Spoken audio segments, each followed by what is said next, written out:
Yeah. Cool. All right. Okay. What's up, guys? We are here with episode 2 of Caffeine Chats with Nat. My local caffeine expert is gonna take over here in a second. First of all, Nat, how's it going today? It's going great. And I just wanted to let you know, I got my poo mug for you. Oh, sweet. Well, where am I? You know what? My poo glasses are MIA, but I got this little poo figurine. Oh, actually, no, they're right here. You know what? I'm gonna wear them. I'm gonna wear them for the episode. Awesome. Why Let's do not? it. Let's talk crap. Okay. Let's talk crap. Yes, let's roll. I wish I had toilet paper roll right now. Okay, so last week we broached a bunch of caffeine myths, and this week we're gonna do it again. We're gonna expand upon some things we discussed last week, and we're gonna introduce some different concepts in that we didn't get a chance to touch on. Before we get to anything else, I know you made a comment in last week's episode about what we'll call it a mega dose of caffeine and the safety of that. Why don't you elaborate on that? Because I know there's some things you want to clear up. Yeah, I just wanted to clear up. Definitely want to make sure that no one's going home taking, 300 grams of caffeine because someone survived it. Someone surviving it doesn't mean that it didn't come without adverse effects. So we'll talk a little bit more about caffeine safety and those types of things, but I just wanted to address it. I mean, it gives us an idea of how much the human body can actually handle, but that doesn't mean you want to test that limit, because for some people that limit is much lower, right? Depending on caffeine metabolism and genetic predisposition and other things. So I just wanted to clear that up. Okay, so that leads me to other things. One thing that we definitely discussed at one point is the genetic differences. What am I missing the word? The nutrigenomics around caffeine, how different people with different specific genes metabolize it differently. Because I think my professor at U of T, Dr. Elson, I think I'm pretty sure he's the guy who really started all this nutrigenomics stuff. I mean, that's the name of his company, but we'll talk about that later. But since we brought it up, why don't you just elaborate briefly on the point? Because you mentioned the 300 gram number, but what does that mean relative to like the safe, the recommended limits, let's say, and give us more clarity on that example before we move on. Okay. Well, we talked about last week how 400 milligrams is considered a safe, moderate amount by Health Canada, the FDA, the European Food Safety Authority. So that's 400 milligrams. In this particular study that I referenced, they dosed 300 grams of caffeine. So that's a lot more caffeine. So I just wanted to highlight, obviously, that those are two different things. The 400 milligram marker is really a message of overall kind of safety. It's not a limit. It doesn't mean people can't consume more safely. They probably can, but that's generally the amount that people start to experience negative effects at for the average healthy person. So yeah. And I want to bring this up briefly because we talked about it off camera. So yesterday, I mean, myself, I drink a lot of coffee and I really get negative consequences from it. But yesterday, I had a cold brew, a venti cold brew, which has like maybe 300 milligrams caffeine, and an iced Americano from a random place in relatively short, like in quite a tight window, which I would rarely do with an hour of each other. And I don't know, I mean, if that Americano was quite stronger than I expected, but I really felt that. So that was funny. I won't be doing that again. But yes, I had to bring that up. So for me myself, I could have, now this is just purely anecdotal, right? Not a recommendation. I could have like 600 milligrams in a day spread out, and I'm fine. But in terms of like caffeine stacking or having a lot in a small amount of time, any insights or thoughts on that? Yeah, for sure. So what the European Food Safety Authority considers a safe single dose is 200 milligrams at one time. So 200 milligrams might be, actually like a small drip coffee, just a little bit more than a small drip coffee. So that's considered in one sitting. And then when we consider caffeine metabolism, we talked about it last time, it can take 3 to 6 hours to actually metabolize that caffeine. So really, you should not be having that within a 3-hour window, because there is the opportunity for that caffeine stacking effect. Yeah, well, I felt the effects for 3 to 6 hours, to say the least. Yeah. So yeah. Don't recommend that.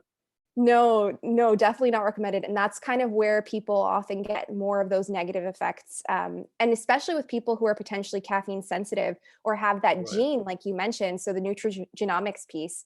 Yes, Dr. El-Soemi is kind of the person who started nutrigenomics, and then Nancy Guest. He was my professor. It was cool. A while ago now. And then there is Nancy Guest, who's a registered dietitian, and she probably has completed her PhD at this point in the Right. field of nutrigenomics, and she really focuses in on caffeine. And Hmm. basically, there are some people that have a gene that prevents the metabolism of caffeine. So they might not be getting those positive effects that we're used to getting, from a mental standpoint, when we're getting, increased concentration, focus.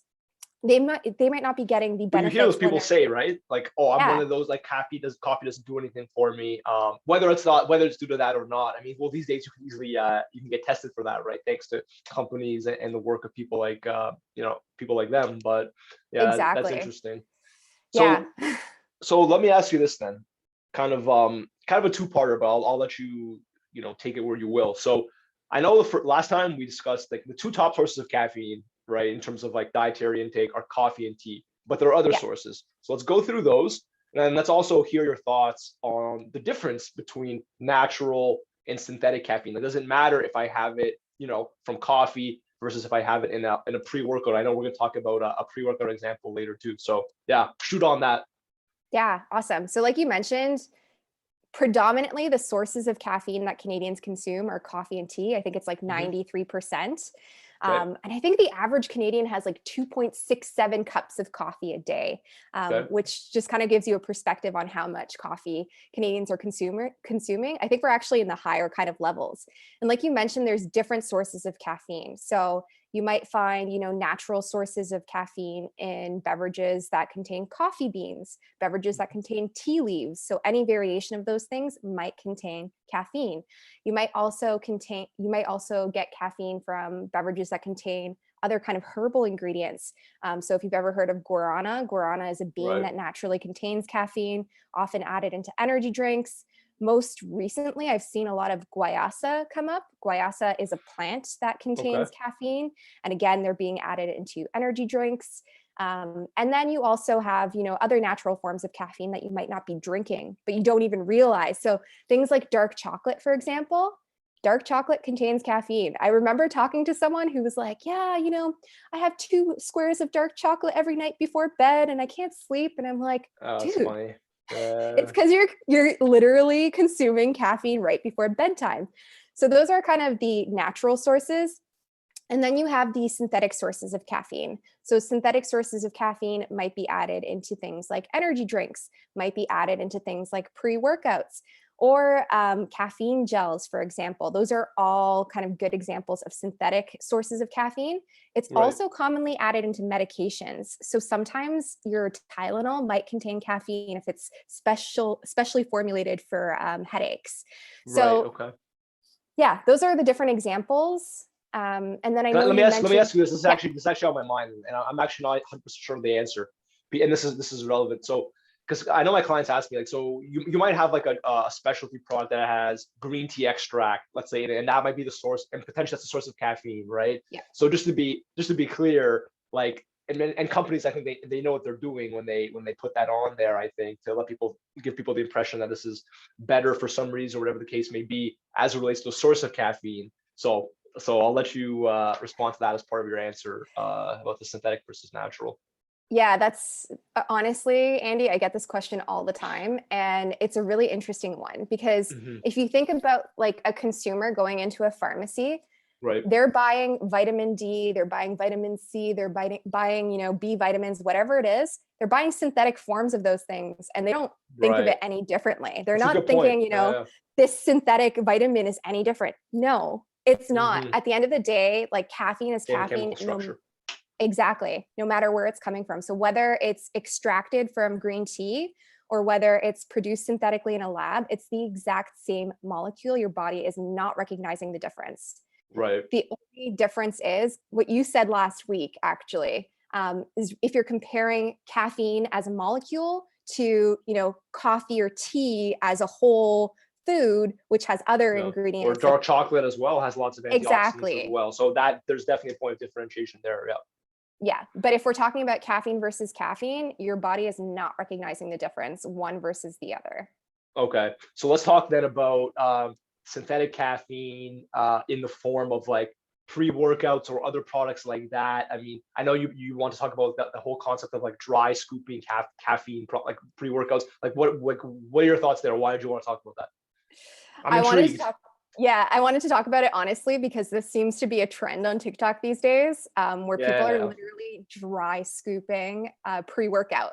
So for anyone here who doesn't know how much caffeine is typically in a scoop of pre-workout, it's 300 milligrams. That's cold brew level. That's a venti cold brew. If I have my numbers right, that's significant. Exactly. Yeah. So those people who are like playing around with this, they're getting 300 milligrams in one instant without any kind of hydration, without anything to kind of space it out. So you're getting kind of like an extreme effect in a short dosage of time. And like we talked about, it's really important like to differentiate caffeine in the form of a caffeinated beverage and Right. caffeine in the form of a pill or powder, because you're not controlling water intakes alongside that. And then the other piece is, like we talked about just Mhm. now, 200 milligrams is the amount that's considered a safe, moderate amount. So when you're doing 300 In a single milligrams, serving. Yeah. yeah, Another thing as well is like, this is not to get fancy, but even like the pharma, I think the word is pharmacokinetics, whatever. Because if you drink a venti cold brew, and I'm a connoisseur of this, so I would know, like, presumably you're going to be zipping that because it's very strong. You're going to zip that over 30 to 60, 30 minutes minimum to 45 minutes versus something like that where you ingest in 10, 15 seconds. I mean, this might be, I don't know. You tell me if this question is within your scope, but is there like a meaningful difference there in terms of the physiological effect? Like, is there anything to even say about that? That came to mind, and that seems to be relevant as well. yeah, that's an interesting question. Honestly, from what I've seen science-wise, I Mhm. haven't seen it compared to like a pre-workout or anything like Sure. that. We can look We into that for def next time. I'm gonna make a note. we can, yeah, we can definitely look into that for next time. But Yep. we definitely see with things like caffeine chewing gums that the impact seems to happen more quickly. That Sure. might have something to do with like the salivary amylase and just like the distribution into your capillaries and all those different things, but that's super Right. technical. We don't have to get into it. But what I have seen a lot of research on is whether hot versus cold caffeine consumption makes a difference. And it does Okay. not. It does Yeah. not. Okay. There you So go. yeah, there is Yeah. definitely a theory I've out had there that both people, today, and so of course you did. Of course you did. You're a caffeine fiend. But the point is, like, I've seen people say, hot coffee is better or has like less of an effect because you're sipping on it more slowly versus like a cold brew or an iced coffee. And honestly, when you look at it scientifically speaking, it's not having that much of a difference. yeah. And I mean, I don't know. I mean, I suppose it's very individual, but I don't know that. I think I drink hot coffee more quickly because I mean, hot coffee in a way is like it's soothing and it's like I don't know. It's tough. I have to reflect, but I think cold brew would take me longer to finish. Although to be fair, I drink a large cold brew versus a small coffee, so that skews it a little bit. This is deep Yeah. stuff. This is what the people want to hear, right? They really want Yeah, to that's hear about your interesting though. caffeine intake. Yeah. Well, well, and the thing is for me, like I actually started grinding beans. I got as a gift a while ago. I got a grinder, a French press, so I'll do that at home. The Damn. thing is for me, like you can tell me your thoughts. Like I think I just like cheap crap coffee better than like real coffee. Like why is that? I get the cheap stuff at the local store here, support this local coffee shop. I honestly, if I had a choice, I'd take that any day versus the one I would make at home with my stuff. It's weird. Maybe it's the convenience of actually having someone make it for you. It's like an active service for you versus having to make it yourself. I don't know. I think so. I think it's also hard when you grind your own beans as well, like to know because the French press is a certain size, right? Yeah. And the amount of beans you put into grind is arbitrary. Let's be honest. Like I mean, for me, it is anyway. I'm very laissez-faire with this stuff, and I think like if there's a certain sweet spot. Yeah. But it's a story for another day, I guess. That's You interesting. know, That's an interesting thing, though.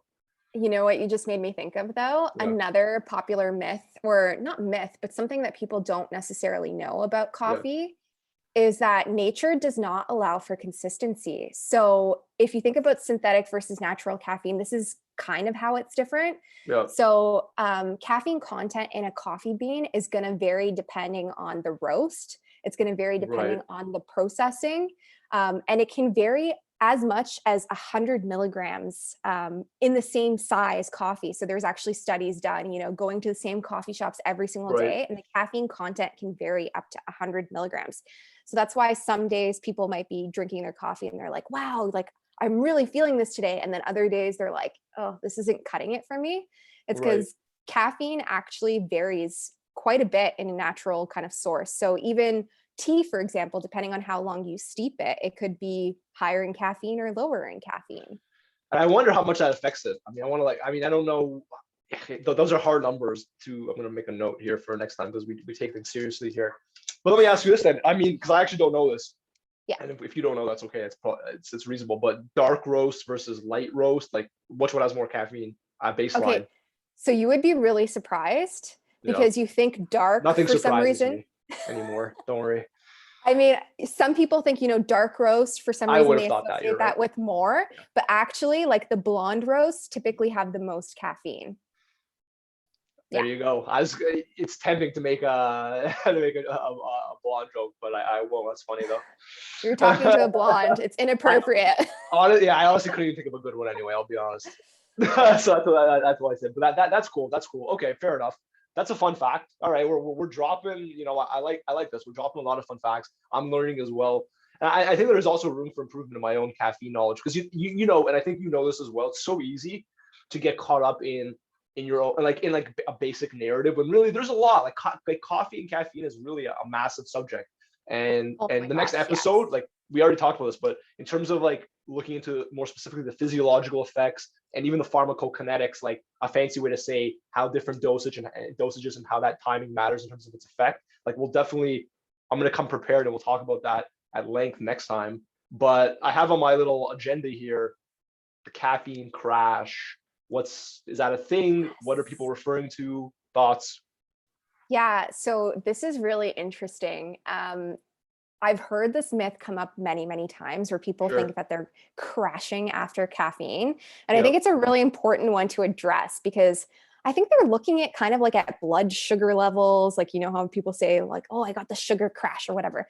Right. Caffeine is a little bit different. So if you think about it from kind of like a physiological perspective, you're ingesting it, it's entering your bloodstream 15 to 45 minutes, it's peaking maybe an hour and a half to 2 hours later, depending on how quickly you're metabolizing. And it can actually stay in your system for 3 to 6 hours.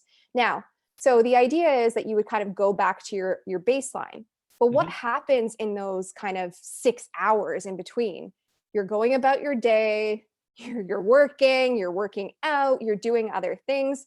And naturally, you're getting more tired throughout the day. So it's kind of inaccurate to say it's a caffeine crash versus your energy levels are just kind of going down throughout the day. So it's not actually like the caffeine content has like a peak and a valley like this. It's like you kind of restore back to normal. But other things Well, if you're tired, right, and you're using caffeine to like reduce your perception of fatigue, I mean, presumably, when that effect, leaves, you are going to feel differently than when the effect was active, right? So I'm guessing that's also playing a role as well, reasonably speaking. 100%, yes. Yeah. Okay. Cool. Well, that is our agenda for today. And but I want to ask anything else we want to throw out there. We got some great stuff to carry on next week. I'm actually looking forward to researching this, and Caffeine Awareness Month is coming up as well. So we're gonna have some fun. It's gonna be good. We're definitely gonna have some fun. I don't have anything to add right now. I'm just really excited to dive into it a little bit deeper. And yeah, for sure, we can also link some other studies about the caffeine variance. Like if you drink the same espresso every single day, how much can actually vary? Send me those. We'll put them in the link in the description as well. Yes, I have one final take-home message for everyone. We talked last about how caffeine makes people poop. Maybe we talk about the science of that. I made a video on that. It was a bit rudimentary, so we can explore that too. But hope everyone has a nice poop. And we'll see you next time. Oh yeah, it's perfect. I should have done that earlier. All right, Nat, thanks a lot. I'll catch you guys soon. Thanks. Stop.